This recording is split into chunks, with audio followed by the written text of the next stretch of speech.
I'm here at the Italian Embassy having just completed a big event about kosher cooking using Italian food products. And in the audience was the woman I call the Rebbitzin of Jewish food in America, none other than Joan Nathan, who lives here in Washington.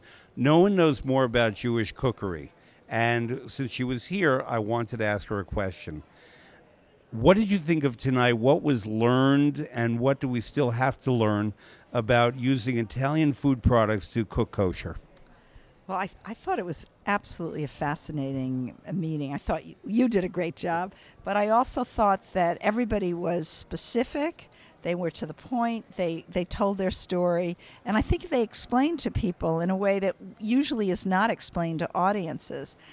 I think people have to get over the fear of making food kosher, and they have to.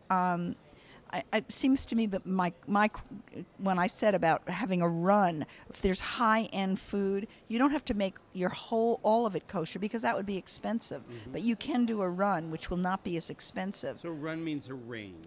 Right, like about 3,000 bottles, let's say. That's what they do in France. They never have, there are no kosher facilities. There's just a run of kosher products. And that seems to work beautifully and has worked since the 16th century.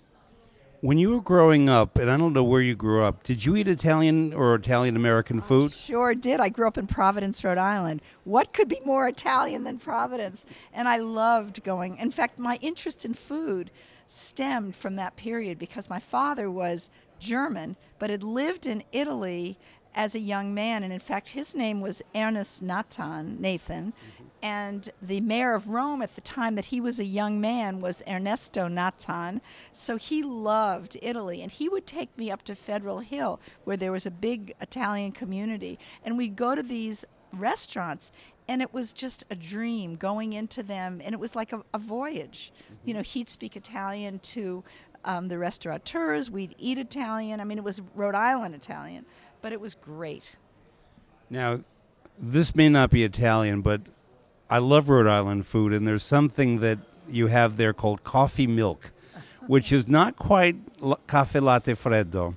But in Rome, they drink something called caffè latte freddo, which is coffee with milk. Right. The only other place I know of in the world is Providence, Rhode Island, where it's called coffee milk. Do you know anything about coffee milk and its origins?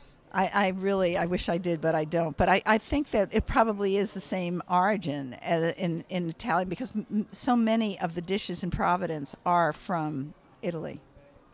It's just an Americanization.